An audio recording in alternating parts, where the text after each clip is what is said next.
Chères citoyennes, chers citoyens, nous sommes aujourd'hui réunis pour honorer la mémoire des combattants de la libération de Marseille et Nice, survenue il y a 75 ans le 28 août 1944. On peut s'interroger, que font des Indriens un 28 août 2019 sous la chaleur d'un soleil qui n'a rien à envier à celui qui flotte généralement au-dessus des villes dont nous célébrons la libération? Eh bien, nous sommes là parce que la libération de ces deux villes que nous célébrons aujourd'hui est un événement qui a un tournant dans la Seconde Guerre mondiale. La libération de Marseille et Nice marque le milieu du débarquement de Provence, commencé le 15 août 1944 et achevé le 11 septembre 1944 par la jonction avec les troupes qui avaient débarqué en juin en Normandie. Ce 28 août, c'est la deuxième ville de France, Marseille, qui est libérée. Le 25, c'était Paris, la capitale. Le 26, c'était Toulon et son port. Le 3 septembre, ce sera Lyon. La libération de Marseille est un tournant psychologique. C'est le moment où chacun se dit que désormais, la libération de la France tout entière n'est plus qu'une question de temps. D'ailleurs, la libération de Nice, qui survient le même jour que la libération de Marseille, est finalement due au fait que l'avancée de l'armée était telle que les résistants de Nice ont lancé l'insurrection armée contre les nazis.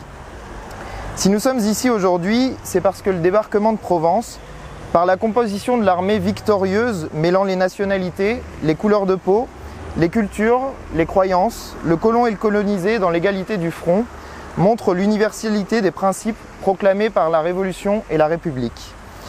Il faut célébrer cette bataille car elle dit beaucoup de choses de la France, de belles et de moins belles. Commençons par le beau. Il y a d'abord le combat lui-même, car l'ennemi qu'on affronte, c'est le nazisme. En débarquant sur le territoire métropolitain, ce sont les adversaires les plus résolus de l'idéal porté depuis la Révolution par la République française que nous combattons. Le nazisme qui a pensé et mis en œuvre la solution finale, consistant à mettre le progrès technique au service du meurtre de masse des juifs, des tziganes, handicapés et homosexuels. De tous ceux qui, pour ce qu'ils étaient considérés comme n'étant pas dignes de rester en vie. Le racisme hitlérien est la négation ultime de ce que les révolutionnaires français ont affirmé pour le monde. Tous les êtres humains, absolument tous, sont égaux, absolument égaux. En ce sens, les Sénégalais, les Français, les Tunisiens, les Marocains, les Algériens qui débarquent sur les plages de Provence le 15 août 1944 sont les héritiers des soldats de Valmy qui, le 20 septembre 1792, triomphèrent des tyrans qui s'étaient coalisés contre la Révolution française. C'est de ce combat victorieux qu'est née le lendemain la Première République. Cette République révolutionnaire, il faut la juger à l'aune de ses réalisations et de la mise en œuvre de ses principes. Après la Déclaration des droits de l'homme et du citoyen qui, le 26 août 1789, affirme que les hommes naissent et demeurent libres et égaux en droit, elle a permis, le 27 septembre 1791, l'accès à la citoyenneté française aux Juifs. Moins d'un an plus tard, le 4 avril 1792, l'accès à la citoyenneté est également accordé aux hommes de couleur libre. Un an et demi plus tard, le 24 septembre 1793, Jean-Baptiste Belley est élu membre de la Convention nationale et devient ainsi le premier député noir de notre pays. Moins d'un an plus tard encore, le 4 février 1794, l'esclavage est aboli sur l'intégralité du territoire français. Et dans la Constitution du 24 juin 1793 qui fonde la Première République, voici comment est décrit ce qu'on appellerait aujourd'hui l'accès à la nationalité. Tout homme né et domicilié en France, âgé de 21 ans accompli. Tout étranger, âgé de 21 ans accompli, qui, domicilié en France depuis une année, y vit de son travail, ou acquiert une propriété, ou épouse une Française, ou adopte un enfant, ou nourrit un vieillard, tout étranger enfin qui sera jugé par le corps législatif avoir bien mérité de l'humanité, est admis à l'exercice des droits de citoyen français. Alors bien sûr, l'œuvre de la Révolution française souffre d'un manque terrible. L'oppression de la moitié de l'humanité, les femmes. Ce n'est pas cette révolution qui l'a fait accéder aux droits civiques et au statut de citoyen, c'est justement la libération que nous célébrons aujourd'hui. Mais tout de même, comment ne pas se dire 2 siècles plus tard que nos ancêtres étaient plus humanistes que beaucoup de nos contemporains aujourd'hui? Comment ne pas admirer ces Français d'hier alors qu'aujourd'hui nous laissons mourir de faim, de froid ou de soif 2000 personnes chaque année dans la rue? Que notre État laisse périr en mer et en montagne des pauvres gens qui tentent de rejoindre le sol du pays des droits de l'homme. Mais je reviens sur les raisons pour lesquelles, au milieu d'un hommage aux combattants de 1944, je me suis mis à vous parler de la Révolution et de ses principes. Je l'ai fait parce que je vous parlais de l'ennemi que nous combattions alors, et pour montrer combien le nazisme était l'antithèse de la France républicaine et révolutionnaire. Je l'ai fait pour signaler combien était impardonnable la faute des chefs à la ramasse qui ont préféré en juin 40 pactiser avec Hitler et trahir ainsi tout ce qui fait la France. J'ai dit que le débarquement de Provence disait beaucoup de choses de la France et que je commencerai par les belles choses. Je continue. Ce sont les armées de la France qui ont débarqué en Provence. Les armées de la France libre, c'est-à-dire de la seule version de la France qui puisse exister. Mais il a fallu, pour qu'elle puisse exister, le courage de celles et ceux qui, sur le territoire occupé par l'ennemi ou bien à l'extérieur de celui-ci, ont compris dès le 17 juin et le discours de Pétain appelant à cesser le combat qu'il fallait au contraire le continuer partout où cela était possible. Parmi ces hommes, il y en a un bien sûr qui sort du lot, c'est le général de Gaulle. Par son appel du 18 juin, il incite à continuer le combat et prononce ces mots prophétiques. Le dernier mot est-il dit? L'espérance doit-elle disparaître? La défaite est-elle définitive? Non. Quoi qu'il arrive, la flamme de la résistance française ne doit pas s'éteindre et ne s'éteindra pas. Et la flamme tient bon. 4 ans plus tard, le 15 août 1944, ce sont bien les armées de la France qui forment le gros des troupes.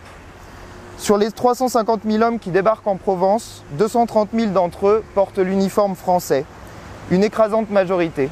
Et c'est pourquoi, dans son discours du 25 août 1944, qui fait suite à la libération de Paris, le général de Gaulle dit ces mots. « La France rentre à Paris chez elle. Elle y rentre sanglante, mais bien résolue. Elle y rentre éclairée par l'immense leçon, mais plus certaine que jamais, de ses devoirs et de ses droits. Je dis d'abord de ses devoirs, et je les résumerai tous en disant que, pour le moment, il s'agit des devoirs de guerre. L'ennemi chancelle, mais il n'est pas encore battu. Nous voulons entrer sur son territoire comme il se doit, en vainqueur. C'est pour cela que l'avant-garde française est entrée à Paris à coups de canon. C'est pour cela que la grande armée française d'Italie a débarqué dans le Midi et remonte rapidement la vallée du Rhône. Donc jusque dans le célèbre discours de Gaulle, Paris outragé, Paris martyrisé, il évoque cette armée d'Italie qu'on appellera bientôt la première armée. Il faut dire que c'est encore une fois sa ténacité qui a permis qu'ait finalement lieu ce débarquement de Provence contre l'avis de Churchill qui voulait que les forces françaises soient utilisées sur le front plus à l'est pour remonter à Berlin avant les Russes. C'est le moment de vous en dire plus sur cette armée et sur ces combattants auxquels nous rendons hommage aujourd'hui. Car la première armée n'est pas n'importe quelle armée. Elle est composée, je l'ai dit, d'environ 230 000 soldats français. Enfin, 230 000 soldats. Parmi eux, 15 000 soldats de la France libre venus de l'Hexagone, 10 000 soldats des troupes coloniales d'Afrique noire et 200 000 venant d'Algérie, de Tunisie et du Maroc. 48% de ces derniers étaient ce qu'on appelle aujourd'hui des pieds noirs. 52% d'entre eux, soit la majorité, étaient ce qu'on appelait alors des musulmans. Il faut comprendre ici des Marocains, des Algériens, des Tunisiens. L'essentiel de ces hommes qui ont débarqué en 1944 pour se battre contre les nazis n'avaient jamais posé le pied sur le sol hexagonal. Beaucoup, d'ailleurs, sinon la majorité, n'avaient pas la nationalité française. Car même dans les départements d'Algérie subsistait le statut honteux des indigènes d'Algérie qui établissait une distinction au niveau de la citoyenneté entre les personnes nées en Algérie de parents algériens et ceux nés en Algérie de parents français, en contradiction totale avec les principes de la Révolution et de la République. Et pourtant, tous se battaient côte à côte et en frères d'armes pour la France. Et tous recevaient sur le sol hexagonal l'accueil chaleureux qu'on donne aux libérateurs.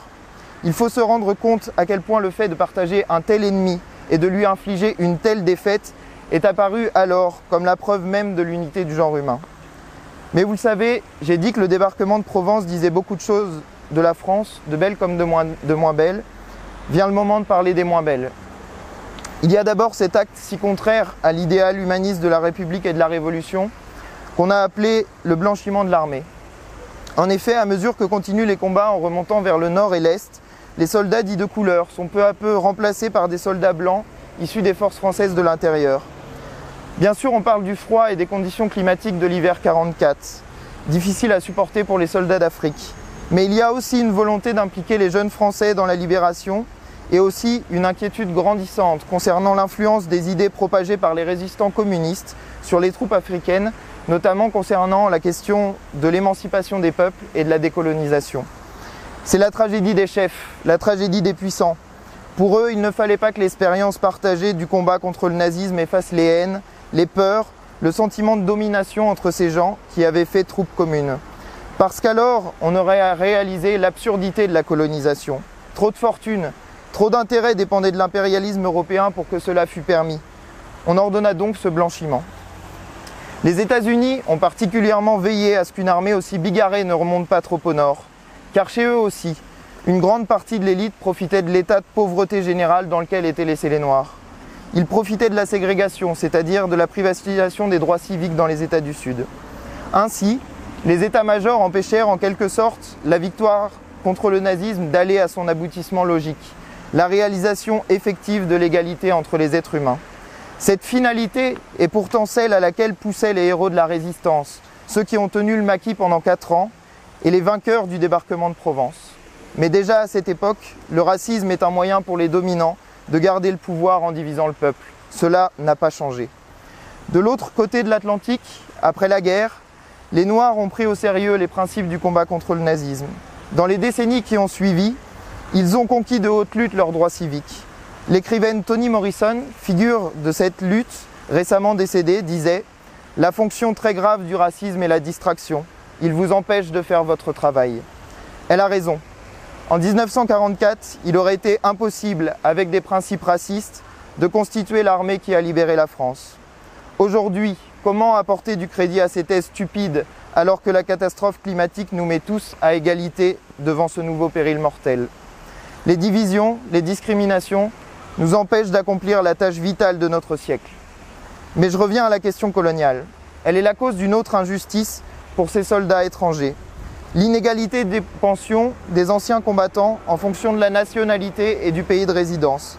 Elle perdurera jusqu'en 2010. Combien sont morts entre-temps dans l'injustice alors qu'ils avaient libéré la France? Si nous avons choisi de réaliser cet hommage aujourd'hui, c'est pour rendre justice à notre échelle et à notre mesure à tous ces combattants de la liberté. Nous n'oublions pas que c'est cette guerre, ce débarquement, puis les nécessités de la reconstruction de notre pays après la barbarie nazie, qui font qu'aujourd'hui vivent sur notre sol beaucoup de Français d'origine africaine et maghrébine. Ils sont les descendants de ceux qui ont mené combat et construction au service de la France. Leurs parents sont des héros. Où sont alors les rues qui portent leur nom, les monuments qui célèbrent leurs sacrifices? Où sont-ils? Et d'abord ici, à Châteauroux. Se souvenir sans discrimination de tous ceux qui ont rendu sa liberté à la France, c'est permettre demain la construction d'une république qui inclut enfin tous ses enfants. Aujourd'hui, et contre les grands principes que nous a légués la grande révolution de 1789, ils subissent souvent le racisme. On a pu de nouveau en voir un exemple lorsque l'Algérie a gagné la Coupe d'Afrique des Nations et que des drapeaux verts et blancs ont fleuri dans nos rues, brandis par ceux qui gardent encore un lien fort avec le pays qui a vu naître leurs parents et, le plus souvent, leurs grands-parents et arrière-grands-parents. Combien d'absurdes commentaires racistes a-t-on alors entendu? Car si l'on voit fleurir ces drapeaux, c'est parce que depuis la Seconde Guerre mondiale, l'Algérie a cessé d'être les 3 départements français d'Oran, Alger et Constantine pour devenir un pays indépendant en 1962. Et si l'on voit en d'autres occasions des drapeaux marocains, tunisiens et plus largement africains, c'est pour les mêmes raisons. La France a cessé, et c'est heureux, d'être pour ces pays la puissance coloniale qu'elle était. Existe-t-il pour autant un problème avec ces drapeaux? Non. En bien des occasions footballistiques, et la dernière en date est la Coupe du Monde de 2018, les mêmes qui brandissent des drapeaux étrangers brandissent le drapeau tricolore. Parce que leur identité est bien plus complexe que ce à quoi certains, qui oublient les principes de la Révolution et de la République, voudraient les réduire. On peut aimer le pays dont sont originaires nos ancêtres et aimer la France. On peut tenir à la main, et avec fierté, un drapeau tricolore pour la victoire de la Coupe du Monde en 2018 et avec la même fierté, tenir un drapeau algérien pour la victoire de 2019. On le tient d'autant plus avec fierté que cette même année, l'Algérie est entrée dans un processus de révolution citoyenne qui fait écho aux grands principes de la Révolution française de 1789. On me dira que je m'éloigne du sujet de l'hommage d'aujourd'hui. Au contraire, je suis en plein dedans. Car l'histoire du débarquement de Provence a été passée sous silence pendant des années. Et pourtant, parmi les combattants qui venaient du Maghreb, beaucoup combattaient pour libérer la France, tout en pensant qu'ensuite viendrait le temps de l'indépendance. qu'en quelque sorte le combat pour la liberté, l'égalité et la fraternité mènerait rapidement à ce que ces principes s'appliquent aussi dans la relation entre la France et l'Afrique. Il a malheureusement fallu plus de temps que ce que beaucoup espéraient et, dans le cas de l'Algérie, une guerre dont les traces douloureuses perdurent encore aujourd'hui. Mais c'est précisément pourquoi nous avons voulu venir ici rendre hommage aux combattants du débarquement de Provence et de la Libération, à tous les combattants, français et non français, combattants venus de l'extérieur et combattants de l'intérieur. Nous sommes venus ici pour mettre tout le monde au même niveau, pour remercier chacun de la même façon, pour dire qu'à nos yeux, tous ont fait, par leur combat contre le nazisme, triompher les principes d'égalité que prônent ensemble la République et la Révolution. Nous ne sommes pas ici par hasard. Au haut de ce monument figurent deux mots, patrie et paix. Patrie. Nous sommes venus ici pour rendre hommage aux combattants qui ont permis de faire retourner notre patrie sur son sol après 4 années durant lesquelles elle en avait été chassée par la force des assaillants et par la lâcheté des collaborateurs. Paix. Nous sommes venus ici pour déposer, en l'honneur de ces combattants, des rameaux d'olivier, symbole de paix et symbole de l'ONU. L'ONU, voilà encore une des choses que nous devons à ces combattants et à tous ceux qui, avec eux, sur tous les fronts, ont combattu le nazisme. Car à l'issue de cette guerre, tous les belligérants se sont dit « plus jamais ça ». Et c'est de la victoire contre le nazisme qu'est née la Déclaration universelle des droits de l'homme, qui peut être considérée comme le prolongement de l'idéal révolutionnaire humaniste. C'est de cette victoire qu'est né l'ordre international nouveau, qui a servi de base pour tous les combats d'émancipation, parmi lesquels celui de la décolonisation qui a vu des nations dominées pouvoir devenir enfin des patries, c'est-à-dire des pays dans lesquels les peuples exercent librement leur souveraineté. Paix universelle, liberté pour tous, autodétermination pour les peuples, répartition des richesses. Les promesses de 1945 ont vite été oubliées par les dominants du monde. Pourtant, elles continuent aujourd'hui de résonner comme un appel à l'union des peuples contre les oligarques qui leur volent partout la démocratie. L'élan qui a poussé les révolutionnaires d'il y a 2 siècles, celui des résistants, celui de l'armée du débarquement de Provence, est le même qui pousse aujourd'hui la résistance des Kurdes contre l'islamisme en Syrie, la révolution algérienne, les manifestations à Hong Kong ou les gilets jaunes en France. Il faut donc faire vivre la solidarité avec tous ceux qui, partout dans le monde, se battent pour la liberté et la souveraineté populaire. Solidarité morale bien sûr, mais aussi matérielle. Ce pourrait être le rôle d'une institution républicaine comme la commune d'organiser cette solidarité. Notre ville pourrait en prendre sa part. Ce serait la meilleure manière d'honorer nos parents morts dans la lutte contre le nazisme. Patrie, paix, on pourrait penser que ces deux mots ne vont pas ensemble, qu'ils se contredisent. Que dès lors qu'il existera entre les peuples des divisions qu'on appelle pays, État, patrie, nation, alors subsistera en germe les possibilités d'une guerre entre eux. Je ne le crois pas. Tout au contraire, Jaurès disait « Un peu d'internationalisme éloigne de la patrie, beaucoup y ramène ». Une manière de dire que l'internationalisme n'est possible que dès lors qu'il existe des nations, c'est-à-dire des peuples qui exercent leur souveraineté et choisissent librement de leur avenir. C'est la raison pour laquelle a été construite l'ONU. Organiser le dialogue entre les nations, permettre que le monde soit ordonné par ce dialogue, et donc en paix. Bien sûr, ce système est imparfait, mais c'est le seul que nous ayons, et nous le devons à tous ceux qui ont lutté contre le nazisme. Parmi eux étaient les combattants de la première armée. J'ai dit qui ils étaient. Ma génération vit avec la génération de leurs petits et arrière-petits-enfants. Depuis la Seconde Guerre mondiale, qui faisait combattre nos anciens ensemble, pour la France, une autre guerre a pu les séparer. Des décennies après ces guerres, nous sommes venus ici déposer des rameaux d'olivier, cet arbre qui pousse sur les 2 rives de la Méditerranée, pour rendre hommage aux combattants de la libération et pour rappeler que leur idéal, une fois la guerre finie, était d'aboutir à la paix et à la concorde entre les peuples, dans la liberté, l'égalité et la fraternité. Puissions-nous nous en souvenir et être dignes de leur combat.